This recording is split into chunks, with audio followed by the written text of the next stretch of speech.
यहाँ से गंजापन आ रहा है और यहाँ से भी गंजापन आ रहा है। तो क्या ये गंजे होने की स्टार्टिंग है? अब कुछ लोगों का ये गंजापन 50 की एज से स्टार्ट होता है और कुछ लोगों का टीन एज में ये स्टार्ट हो जाता है। इस वीडियो में मैं तुम्हें अलग अलग तरह के गंजेपन के बारे में बताऊंगा और अगर वो मुझे होगा तो मैं उसे कैसे ठीक करूंगा। आज फिर से रोल प्ले कर रहे हैं हम गंजा होने का। अब सबसे पहले तो ये जान लो कि हेयर लॉस और हेयर शेडिंग में बहुत बड़ा डिफरेंस होता है। सबसे पहले बात करते हैं हम हेयर शेडिंग की, जो कि नॉर्मल प्रोसेस है। 50 से लेके 100 बाल डेली गिरना एकदम नॉर्मल है। वो एज 2 से 7 साल की होती है और तब तक वो बाल उगता है और वहां से फिर वो उग के झड़ जाता है। तो इस बाल को झड़ने को हेयर शेडिंग बोलते हैं और ये बिल्कुल नॉर्मल प्रोसेस। लेकिन अगर एक्सेसिव हेयर शेडिंग हो रही है, इसका मतलब है भाई कुछ ना कुछ तो गड़बड़ है, कुछ ना कुछ कहीं ना कहीं तो बैंड बज रही है। जैसे कि सबसे मेजर कारण होता है बाल झड़ने का स्ट्रेस। जितनी जिंदगी में स्ट्रेस उतना ज्यादा गंजापन। अब से नहीं लूंगा स्ट्रेस, लेकिन स्ट्रेस नहीं लूंगा, इसी चीज का ही तो स्ट्रेस है। और सिर्फ स्ट्रेस नहीं, हार्मोनल चेंजेस की वजह से भी ऐसी चीजें होती हैं। न्यूट्रिशनल डेफिशिएंसी की वजह से भी ये चीजें होती हैं। अब मैं फोकस करूंगा कि मैं हेल्दी चीजें खाऊं, जिसमें प्रोटीन वगैरह हो, जो अच्छी डाइट हो, हेल्दी डाइट हो। बेकार चीजों को परे कर दूंगा और मैं सिर्फ अच्छी चीज खाऊंगा। भाई बाल प्यारे हैं मुझे। उसके बाद बीमारी या फीवर को भी बताया गया है। जब मैं रिसर्च कर रहा था तो मेरे को पता चला कि अगर तुम बीमार हो, किसी चीज से लंबे टाइम से बीमार होते आ रहे हो या बीमार हो, तो भी हो सकता है। इसलिए सबसे पहले बीमारी का इलाज कराऊंगा मैं। तुम्हारी अभी अभी कोई सर्जरी हुई है या तुम्हारा मेजर कोई वेट लॉस हुआ है, तुमने कहा भाई पतला हो जाऊंगा, बिल्कुल। पर भाई इतनी जल्दी अगर तुम सब कुछ करोगे या एकदम से पतले हो जाओगे तो भी बाल झड़ेंगे और वीकनेस आएगी अंदर बॉडी के अंदर। और सर्जरी अगर तुमने कराई है तो उसकी वजह से भी हो सकता है। कोई दवाइयां चल रही हैं उसकी वजह से भी हेयर शेडिंग बढ़ जाती है, इसलिए ध्यान रखो। बालों में कहीं पे कोई इन्फेक्शन हो गया है, कोई डैंड्रफ है, कोई दिक्कत हो गई है ना, तो उसकी वजह से भी हेयर फॉल होना शुरू हो जाएगा। Hair fall, hair shedding. इसलिए मैं तो अपनी हेयर केयर करने वाला हूं इसके बाद, ताकि मेरे बाल और ज्यादा ना झड़े, सिर्फ 50 से 100 के बीच में ही झड़े। नंबर दूसरा, हेयर लॉस। और यहीं पे ही प्रॉब्लम शुरू होती है, क्योंकि बाल एक जगह से अगर निकल गए, उधर दोबारा बाल नहीं उगते। मतलब बाल पीछे पीछे हो रहे होते हैं या पतले पतले हो रहे होते हैं, तो ये हेयर लॉस में काउंट होता है। सबसे पहला है एंड्रोजेनेटिक, यानी कि पैटर्न बॉल्डनेस भी बोलते हैं इसको। और भाई मेरे को पता चला है लड़कों में सबसे ज्यादा कॉमन है, ये होना ही होना है। यानी कि यहाँ से बाल तुम्हारे पीछे पीछे जाएंगे और एम शेप होती है ना, जैसे यहाँ के बाल ठीक रहेंगे और यहाँ से पीछे पीछे जाएंगे। ये सिचुएशन होगी। या क्राउन एरिया से तुम्हारे बाल पतले पतले होंगे और यहाँ से गंजे गंजे गंजे होते जाओगे। और ये तुम्हारे साथ हाँ तुम्हारे साथ होने वाला है। लेकिन अभी तो ये मेरे साथ हो रहा है, तो मैं क्या करूं? अच्छा, उससे पहले मैं तुम्हें कुछ पर्सनल क्वेश्चन पूछता हूं, तुम मुझे उसका जवाब कमेंट सेक्शन में जरूर देना। तुम ये मेरे बाल देखो यहाँ से यार।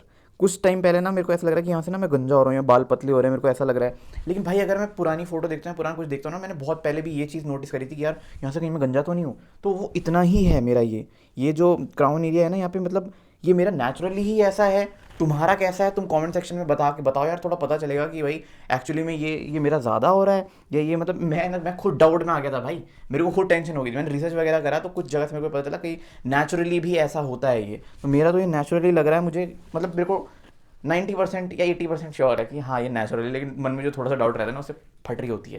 तो तुम जरा कमेंट सेक्शन में बताओ कि क्या सिचुएशन हो रही है, तुम्हारा कैसा क्राउन एरिया है। पहले तक मुझे लगता था कि जेनेटिकली अगर ये होता है तो अगर पापा साइड में कोई है जिनको गंजापन है तो उनकी वजह से हो रहा है, लेकिन नहीं भाई। अगर मम्मी के साइड में भी है, कोई भी परिवार में अगर तुम्हारा ऐसा गंजापन का शिकार हो रखा है ऑलरेडी है, तो तुम्हें भी हो सकता है। अभी डीएसटी की प्रॉब्लम होती है, जिनकी बॉडी आई थिंक सेंसिटिव होती है डीएसटी के लिए। मतलब डीएसटी जो है वो ब्लड फ्लो को ना कम कर देता है बालों के अंदर, जिसकी वजह से जो है वो ब्लड फ्लो कम हो जाता है, बालों में हेयर लॉस होना शुरू हो जाता है। कहाँ है डीएसटी, बता कहाँ है इसकी ऐसी ऐसी कंट्रोल। और हेयर लॉस टेम्परेरी भी होता है, जैसे कि हेयर शेडिंग में बताया गया था, इलनेस वगैरह, फीवर वगैरह या डाइट ढंग की ले रहे हो, वो सब की वजह से हेयर लॉस भी होता है। सही लाइफस्टाइल, सही डाइट, सही खाओ, सही पियो, सही हेयर केयर करो, सही प्रोडक्ट यूज करो, बस ये चीज से भी तुम्हारा काफी ज्यादा सुधर जाएगा। आवाज से सुट्टा मारना बंद। एक ऑटो इम्यून सिस्टम वाली चीज भी होती है भाई, जो कि हमारा इम्यून सिस्टम ही भड़वागिरी करता है और हमारे फॉलिकल्स पे अटैक करके हमारे बालों की वाट लगा देता। भाई इसका तो मैं कुछ नहीं कर सकता भाई, मतलब ये तो बॉडी के अंदर ही है, मैं कहां से फिक्स करूंगा? जब डॉक्टर नहीं कर पाएगा तो मैं कहां से करूँ? टाइट हेयर बैंड यूज करते हो तो इसकी वजह से भी हो जाता है। तुम अगर ऐसे ही या अपने बालों को ऐसे ही बांध के रखते हो तो ये रिसीड होगी हेयर लाइन और ये परमानेंटली पीछे पीछे जाती रहेगी। और जितना ज़्यादा ये पीछे जाएगी फिर ये आगे नहीं आने वाली है। इसलिए आज से इसको पहनना बाय बाय बाय बाय। नहीं, इसका एक सॉल्यूशन बताता हूँ तुम्हें। मैं ऐसे कभी नहीं पहनता हूँ इसको, बिल्कुल टाइट करके, ठीक है। बालों को बांधना वगैरह मत करना तुम, मतलब वो कम करना, मतलब ऐसे नहीं टाइटली कर लो, लॉन्ग टर्म तक कर लो, ठीक है। तो इसको उल्टा कर लो तुम, उल्टा करके बस इसको ना ऐसे रख दो तुम। बहुत ही ढीली तरीके से ये बालों को बांध के रख रखा है। ये बहुत ही सिंपल और बढ़िया चीज़ है। उसके बाद न्यूट्रिशनल डेफिशिएंसी हेयर लॉस में भी आ गया, जिसकी वजह से आयरन नहीं है, अगर तुम्हारे उसमें बायोटीन नहीं है, प्रोटीन नहीं है, तो ये है सॉल्यूशन भाई। ये चीजें यूज करो, खाओ पियो बढ़िया। हार्मोनल इश्यूज जैसे कि थायराइड है तो भी ये हेयर लॉस होता है। और भाई मेरे को भी रिस्क आ गया था पीछे थायराइड का, मैंने चेक कराया था तो मेरा बढ़ रखा था। और मैंने भाई किस तरह से कंट्रोल किया अपना, जो भी करते हैं एक्सरसाइज, योगा वगैरह, मेडिसिन वगैरह ली मैंने, काफ़ी कुछ करके किस तरह से कंट्रोल किया। मैंने कहा अब नहीं भाई, मेरे से नहीं होगा बर्दाश्त। मैंने कहा कुछ भी करवा लो तुम, जान भी दे दूंगा मैं, पर थायराइड रोक दो। हेयर लॉस तो हो गया, लेकिन अब ट्रीटमेंट की बात करता हूँ। मैं क्या करूंगा ट्रीटमेंट? मैं करूंगा सबसे बेस्ट जो है, जो सब लोग यूज़ करते हैं और डॉक्टर भी ये रिकमेंड करते हैं, वो है माइनॉक्सिडिल।